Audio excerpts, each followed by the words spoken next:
Amém. Louvamos a Deus por essa primeira parte, onde o Senhor certamente ouviu as nossas orações, certamente recebeu o nosso louvor, a nossa adoração. E nesse momento nós pedimos a Ele que nos ilumine.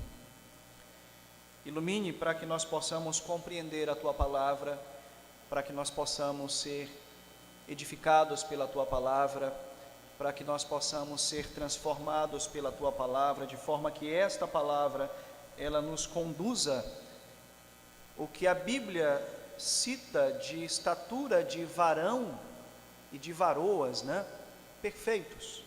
Ou seja, estarmos sempre orientados por Deus, estarmos sempre fazendo aquilo que o Senhor Deus nos orienta, estarmos sempre de acordo com o que as Sagradas Escrituras, ela nos explana.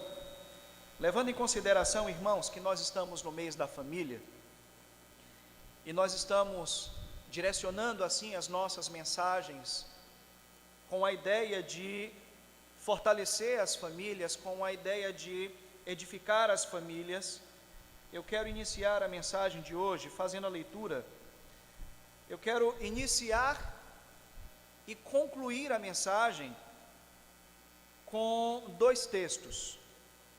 E esses dois textos fazem parte de um mesmo conjunto, que é um texto da Lia Luft, que ela vai dizer o seguinte: mensagem à família. Essa será a introdução da mensagem de hoje. E a Lia Luft diz o seguinte: a família, ela não nasce pronta, ela constrói-se aos poucos.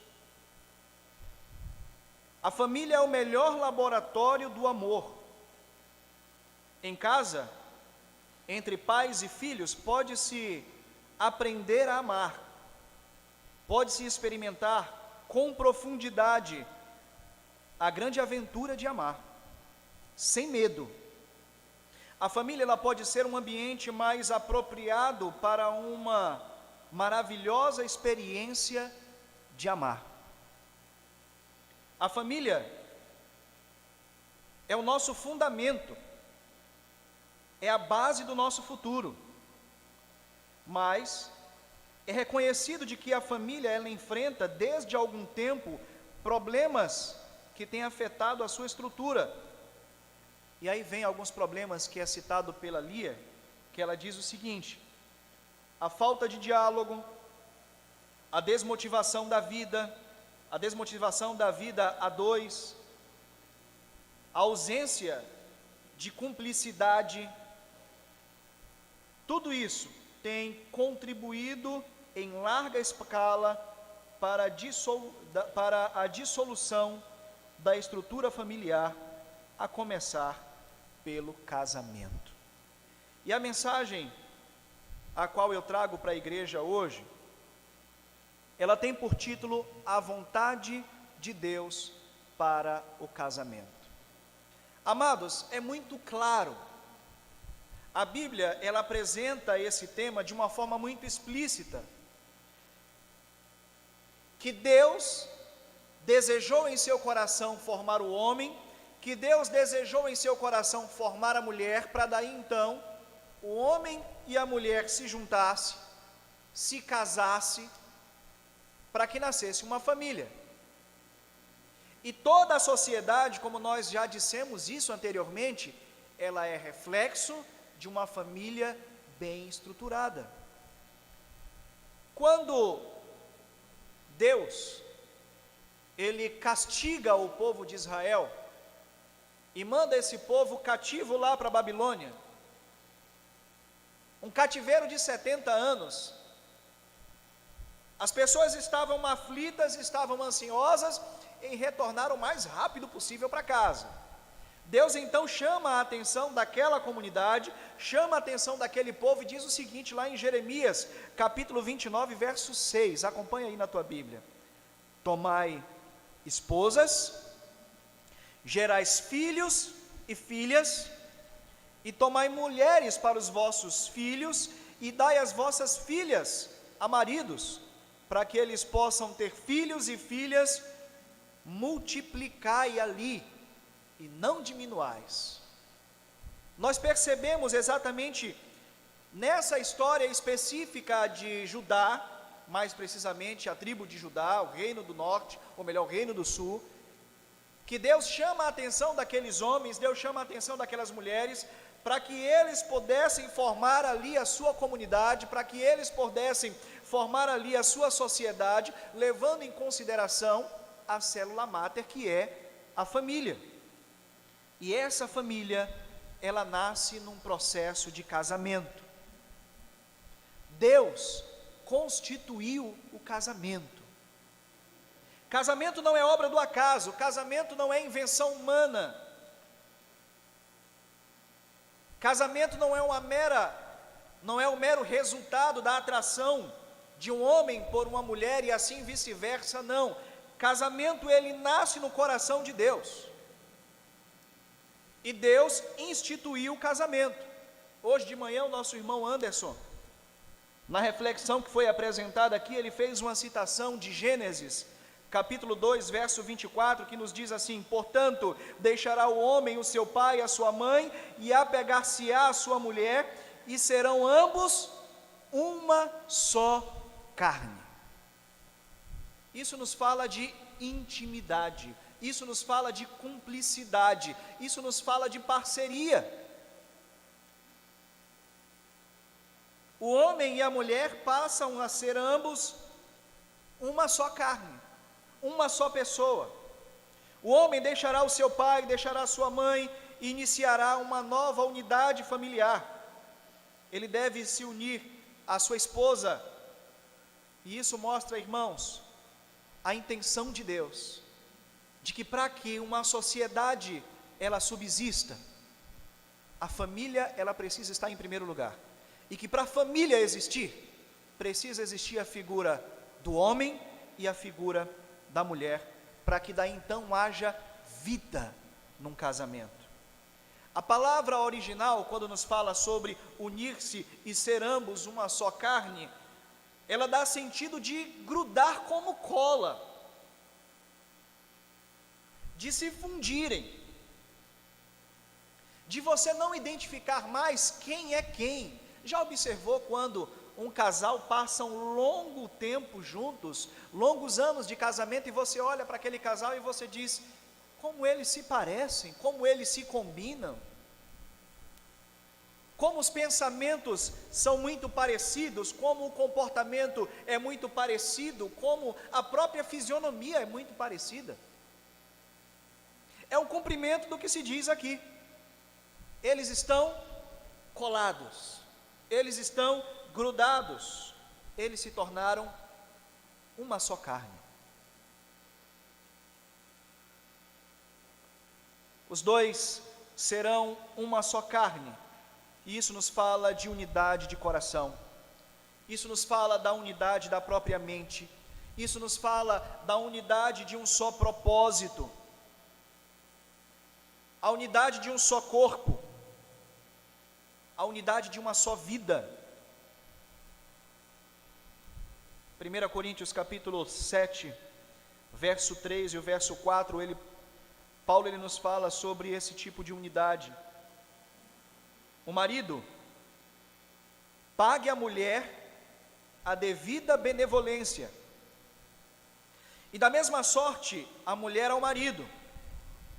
A mulher, ela não tem poder sobre o seu próprio corpo, mas ela tem poder sobre o corpo do marido.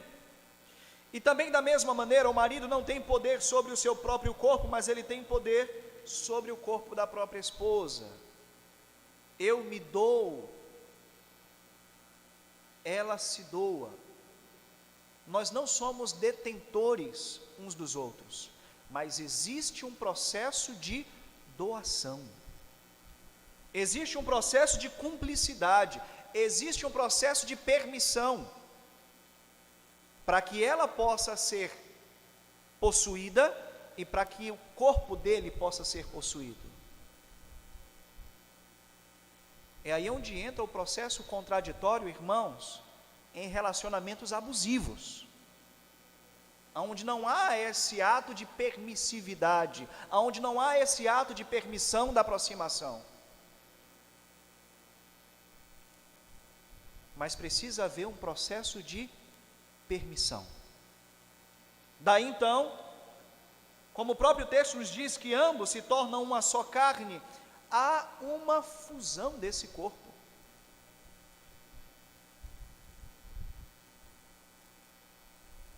É a doação total de si. Cada um doando-se ao outro. Eu me lembro que, antes de casar com a irmã Leoni, eu fui aconselhado por um pastor e ele me disse as seguintes palavras: você está se casando para ser feliz? Ou você está se casando para fazer alguém feliz? Porque se você se casa para ser feliz, você gera uma expectativa que talvez não seja atendido. Mas se você se casa para fazer alguém feliz, você vive constantemente um processo de doação. E quando esse pensamento também é recíproco, irmãos, há um complemento, porque eu não me caso para ser feliz, mas eu me caso para fazer alguém feliz. E o meu cônjuge, ela não se casou para ser feliz, mas ela se casou para fazer alguém feliz. Daí então há um processo de união. A minha luta é para que todas as suas necessidades sejam preenchidas. A luta dela é para que todas as necessidades de que o seu cônjuge tenha, elas sejam preenchidas.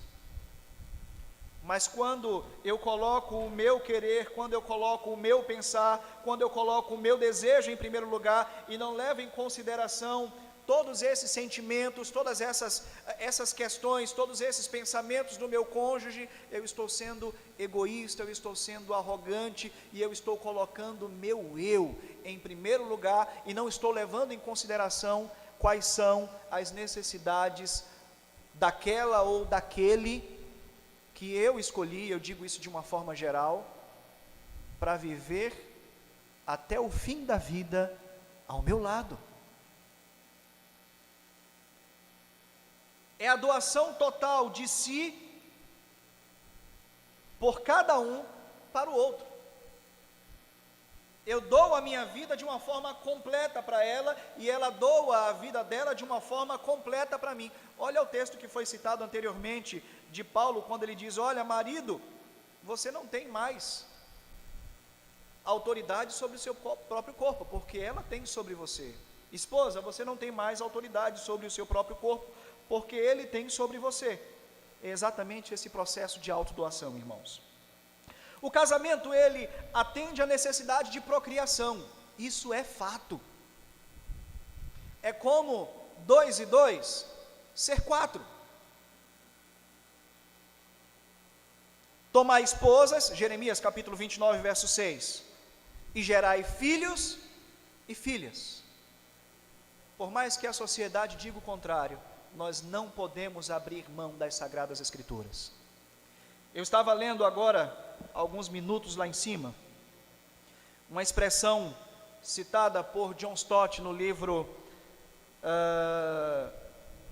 Discípulo Radical, aonde ele vai dizer que em meio à correnteza das opiniões públicas, nós cristãos precisamos ser como rochas que não se abalam e que não nadam, que não são roladas sentido ao fluxo da água.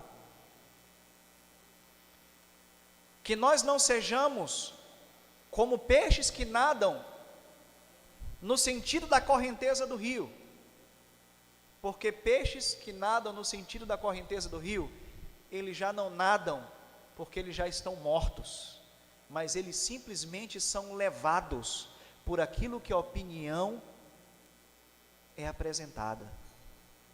Por mais que a sociedade depedre a família, por mais que a sociedade tente macular a figura do casamento, nós precisamos ser como rochas que não vamos ser abalados pelo fluxo da opinião pública, mas que nós estejamos inflexíveis, baseados naquilo que é Sagradas Escrituras, naquilo que Deus, Ele apresenta para a igreja, apresenta para nós, por meio da sua palavra.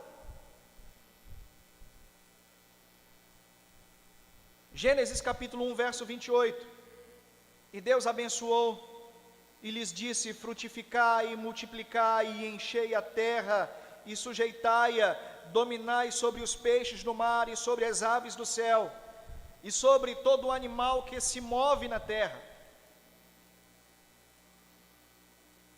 Não tem como negar que o casamento, ele também tem como função o processo de criação, ele tem como função o processo de procriação. Mas o casamento também atende à necessidade de companheirismo. E aí eu quero citar Gênesis capítulo 2, verso 18, que nos diz assim: e disse o Senhor Deus, não é bom que o homem esteja só, e far-lhe-ei então uma disjuntora. Não é bom que o homem esteja sozinho. Eu imagino Adão ali no processo de criação de Deus, Adão andando em meio aos animais e vendo os animais com as suas parceiras, e ele sentiu essa necessidade, e Deus, compreendendo o seu coração, compreendendo o seu pensamento, fez com que um grande sono viesse sobre Adão, e daí então, do próprio Adão, Deus gerou a ele uma disjuntora.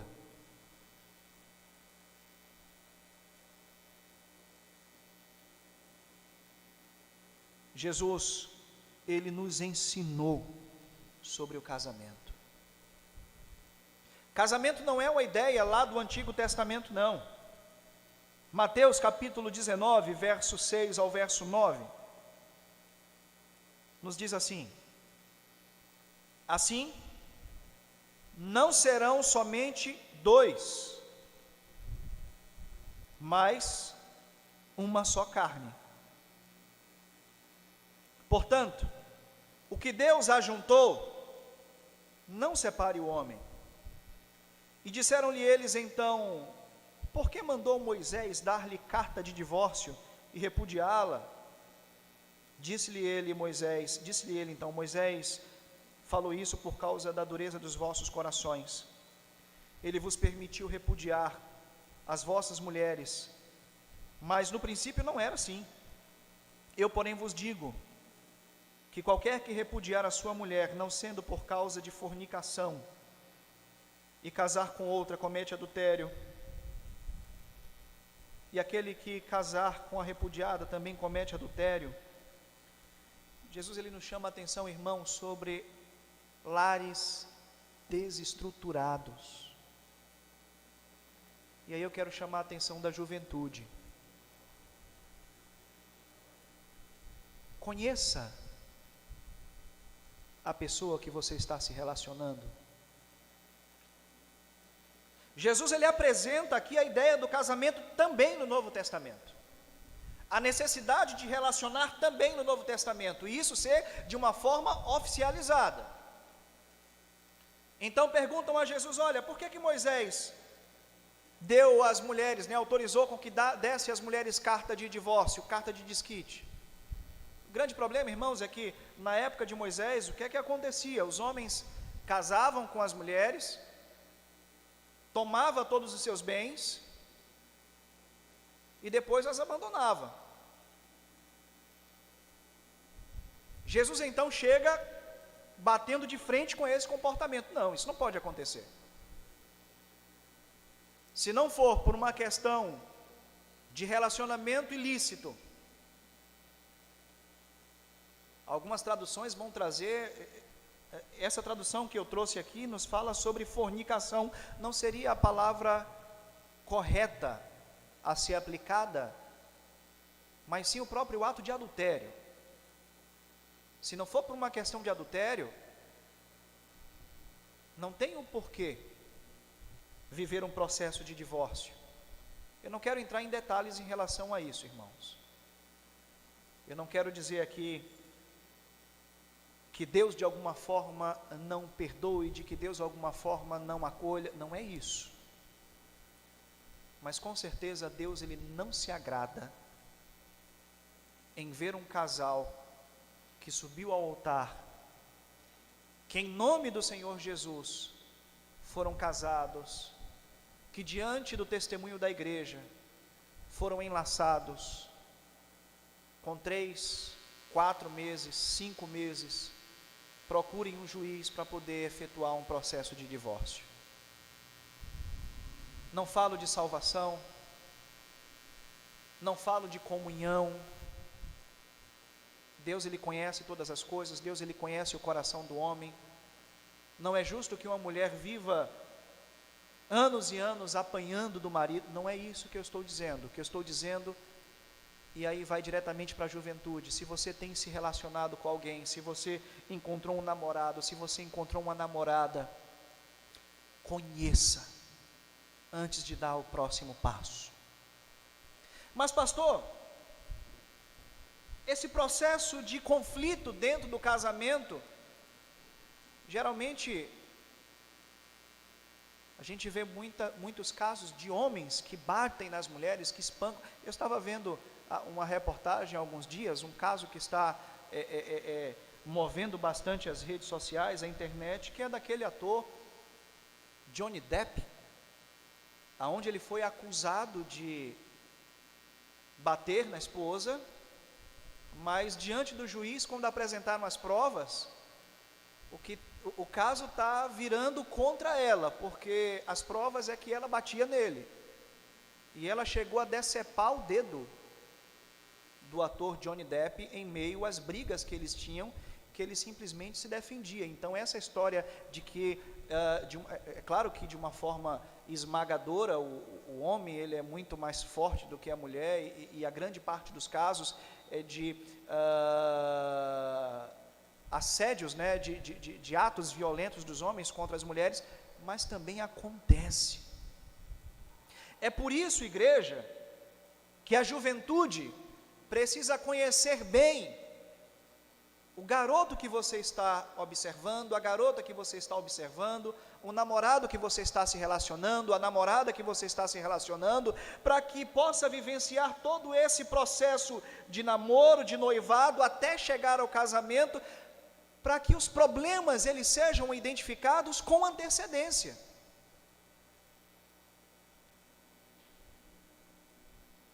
Talvez algumas questões que o pastor está trazendo nessa mensagem não seriam nem para ser tratadas no púlpito, mas num curso para casais. Mas, se dentro de um relacionamento, se dentro de um namoro, há algum tipo de agressão, seja ela verbal, seja ela física, não pense que isso vai melhorar no processo de noivado, tampouco no processo de casamento, porque não vai. A tendência é piorar.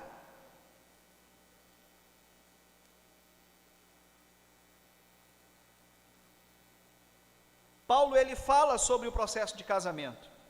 Efésios capítulo 5, verso 22 ao verso 28. Vós, mulheres, sujeitai aos vossos maridos como ao Senhor, porque o marido, ele é a cabeça da mulher, como Cristo, ele é a cabeça da igreja, sendo ele próprio o salvador do corpo,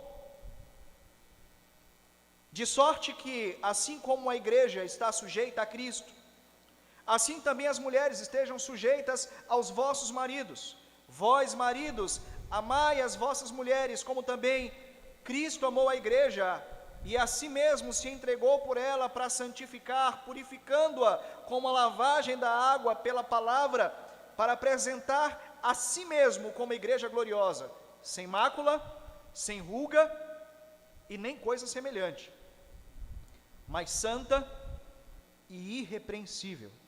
Assim devem os maridos amar as vossas próprias mulheres como aos seus próprios corpos. Quem ama a sua mulher, ama a si mesmo. O que é que Paulo quer dizer aqui? É claro, irmãos, que diante do tempo que nós vivemos, do século que nós vivemos, aonde alguns movimentos, e dentre eles o movimento feminista, se depara com um texto como esse, onde diz que as mulheres precisam estar sujeitas aos vossos maridos. Isso é terrível, mas dentro da palavra de Deus não. Para o povo de Deus não. É óbvio que o texto aqui não está falando sobre um processo de humilhação.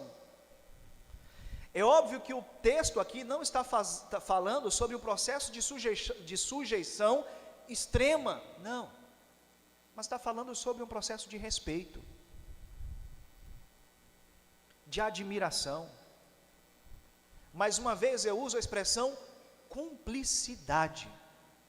Sabe por quê? Porque quando o texto chega mais abaixo, ele vai falar sobre a postura do marido em relação à sua esposa, que ele deve amar a sua esposa como Cristo amou a igreja. E o que é que Cristo fez mesmo pela igreja? Entregou a sua própria vida por ela. Então nós precisamos amar as nossas esposas. Primeiro, as esposas precisam estar sujeitas ao marido, e essa sujeição não é uma postura humilhante, não é uma postura de humilhação, mas é uma postura de respeito, é uma postura de cumplicidade. E o marido precisa amar a sua esposa como Jesus amou a sua. Irmãos, eu vou dizer que é uma responsabilidade até maior do que a da própria esposa. É uma responsabilidade maior do que a da própria esposa. Amar como Cristo amou a igreja. Jesus deu a sua própria vida pela igreja. De uma forma lógica, os maridos precisam dar a sua própria vida pelas suas mulheres. Assim devem os maridos amar as próprias mulheres como o seu próprio corpo, pois quem ama a sua esposa ama a si mesmo. Você cuida do seu corpo? Você cuida da sua saúde? Você cuida do seu bem-estar? Você precisa cuidar da sua esposa na mesma intensidade. Se você percebe que há algo de errado em seu corpo, você não procura um médico. Se há algo de errado no seu relacionamento, a luz vermelha precisa estar acesa e de imediato ser resolvido essa questão.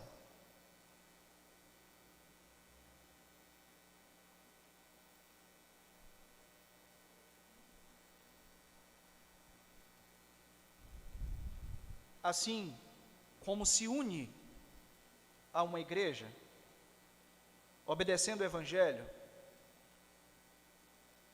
o homem e a mulher se unem ao casamento, obedecendo às leis de Deus e obedecendo às leis da sociedade. Assim como devemos ter fé em Cristo, o casal ele deve ter fé e confiança um no outro. E aí eu volto mais uma vez à ideia da juventude, porque quando se perde a confiança, irmãos, para conquistar mais uma vez, é muito difícil.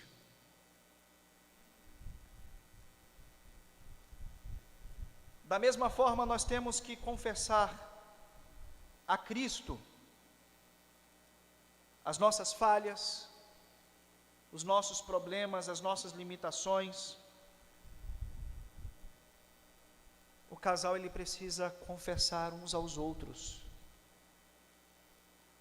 as suas falhas, os seus erros, porque ambos se tornaram uma só carne.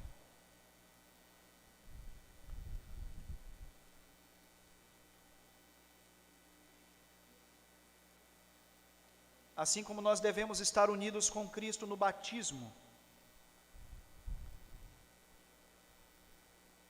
o homem se unirá à sua esposa. Assim como nós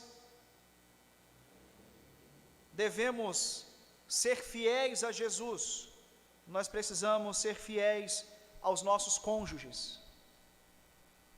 Assim como Cristo é o cabeça da igreja, o marido, ele é o cabeça da esposa.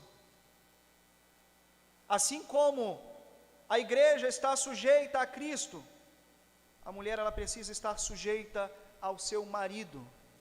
Assim como Cristo entregou a sua própria vida por amor à igreja, o homem precisa amar a sua esposa, tendo em vista o amor de Cristo pela igreja.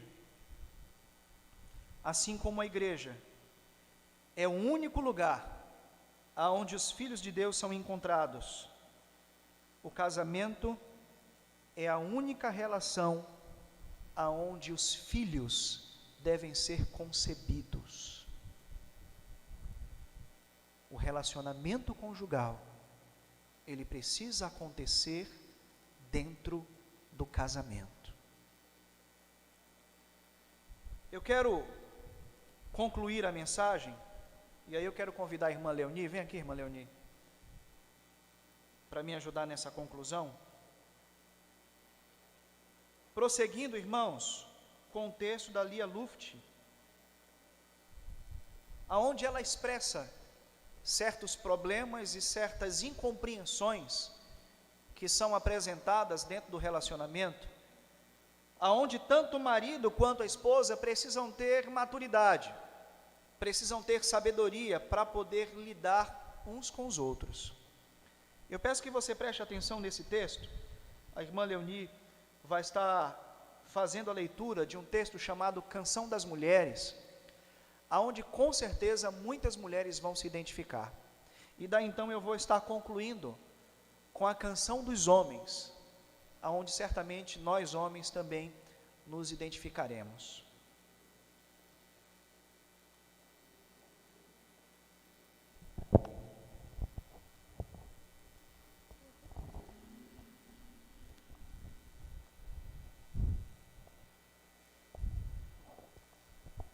Canção das Mulheres. Que ele saiba quando estou com medo e me tome nos braços sem fazer perguntas demais.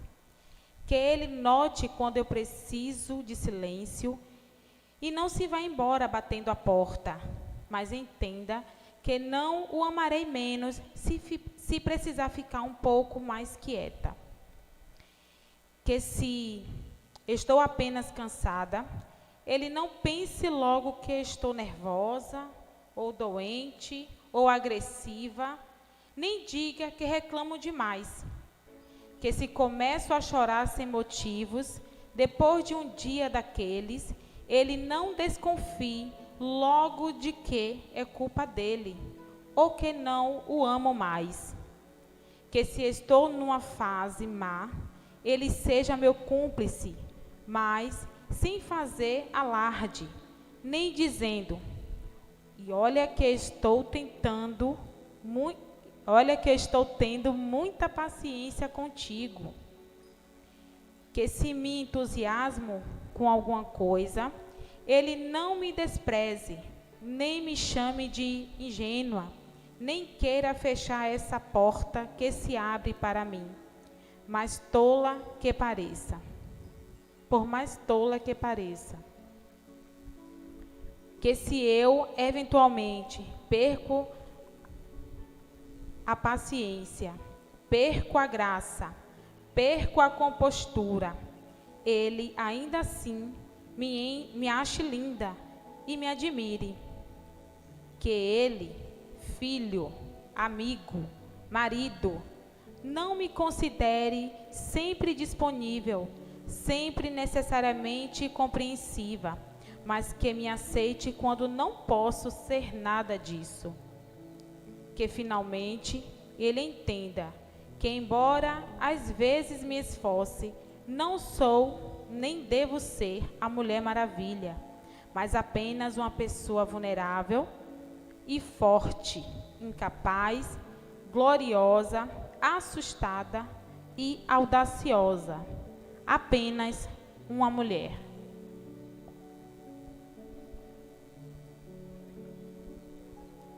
As irmãs se identificaram? São questões simples do dia a dia, aonde o grito de socorro desta mulher que escreveu o texto é de que o marido seja compreensível. Lembra da ideia de que eu não me caso para ser feliz, mas eu me caso para fazer alguém feliz? Eu vivo constantemente um processo de negação de mim mesmo, dos meus desejos, das minhas necessidades, para fazer com que o meu cônjuge seja feliz. E automaticamente eu vivo um processo de reciprocidade, porque se o meu cônjuge, ele tem tamanho amadurecimento, ele vai pensar da mesma forma. Mas será que ficou só para as mulheres? Não.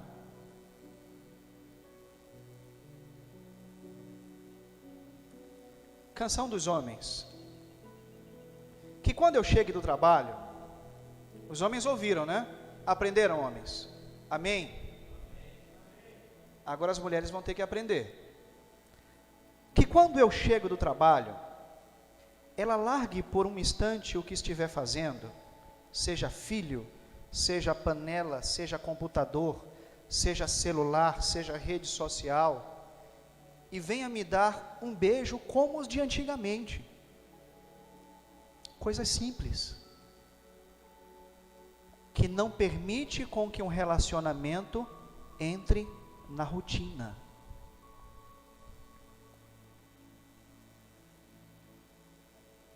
Que quando nos sentarmos à mesa para jantar, ela não desfie a ladainha dos seus dissabores domésticos, e se for uma profissional, que ela divida comigo o tempo de comentarmos o nosso dia a dia.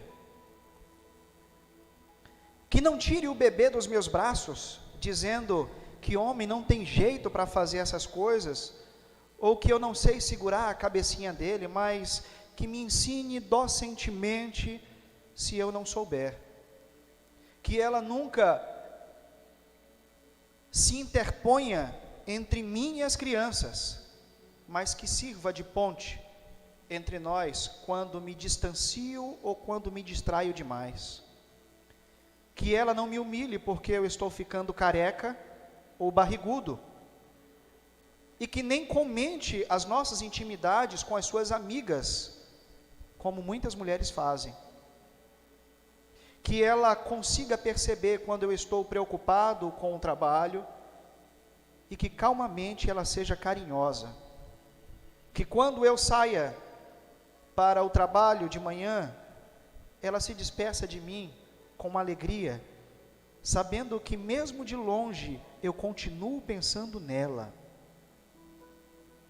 Que com ela também que com ela eu também possa ter as minhas fraquezas, que eu possa ter os meus momentos de ternura, que eu possa me desarmar, que eu possa me desnudar, que eu possa abrir a minha alma sem medo de ser criticado ou de ser censurado. Que ela seja a minha parceira, não a minha dependente, que ela seja a minha parceira, não a minha dependente, nem o meu juiz. Que eu não me sinta que eu me tornei desinteressante ou banal para ela, como se só os filhos ou os vizinhos merecessem a sua atenção. Que se eu erro, falho, esqueço ou me distancio, me fecho demais, ou a machuco, consciente ou inconsciente, ela saiba me chamar de volta com aquela ternura que só nela eu descobri e desejei, que não perdesse nunca. Mas, me perdoe, irmãos, é porque o texto está bem antigo aqui, tá? Que se eu erro, que se eu falhe, que se eu esqueço ou me distancio, eu me fecho demais, ou eu a machuco consciente ou inconscientemente, ela saiba me chamar de volta com aquela ternura que só nela eu descobri e desejei, que não se perdesse nunca, mas que me contagiasse e me tornasse muito mais feliz, menos solitário e muito mais humano. Lia Luft. Então, irmãos, que nós possamos viver esse processo de maturidade dentro do relacionamento e compreensão das dores e das necessidades dos nossos cônjuges. Eu quero concluir essa mensagem citando o texto de Hebreus capítulo 13, verso 4, que nos diz assim: venerado seja todos o casamento e o leito sem mácula, porém aos que se dão à prostituição e aos adúlteros, Deus os julgará. Amém? Querido Deus, eterno Pai que estás nos céus, nós louvamos ao Senhor e em Ti engrandecemos, pois Tu és santo, pois Tu és poderoso, pois Tu és maravilhoso, Senhor. O Senhor Deus tem fortalecido, Pai, a Tua igreja, o Senhor Deus tem fortalecido a Tua família. Te pedimos, ó Deus, perdão pelas nossas falhas, perdão pelos nossos pecados, perdão, Senhor, porque o Senhor Deus tem nos dado, Senhor, inúmeras oportunidades e tem falado, Senhor, constantemente aos nossos corações. Que o Senhor possa, em Cristo Jesus, por meio do Teu Santo Espírito, Pai, derramar desse amor sobre cada um de nós. Que nós possamos, ó Deus, em nome de Cristo Jesus, pelo Teu Espírito, Senhor, compreender a necessidade que temos de manter os nossos relacionamentos, manter, Senhor, o nosso casamento de uma forma imaculada, Pai, de forma, Deus, que não venhamos a entrar num processo de rotina. Nós oramos, ó Deus, pelos nossos jovens, que eles possam, ó Deus, buscar do Senhor uma resposta para os seus anseios, para as suas necessidades, ó Deus, para esses relacionamentos que têm se iniciado, Senhor. Que o Senhor Deus possa orientar a cada um deles, que o Senhor possa, ó Pai, proporcionar a oportunidade, Senhor, de se conhecerem, ó Deus, até o momento em que eles sejam levados, Senhor, que eles possam ser conduzidos, ó Deus, ao altar, para que não venham, Senhor, mais cedo ou mais tarde se arrepender, mas para que a Tua palavra seja cumprida, Senhor, na vida deles, pois aquilo que o Senhor uniu, não separa o homem.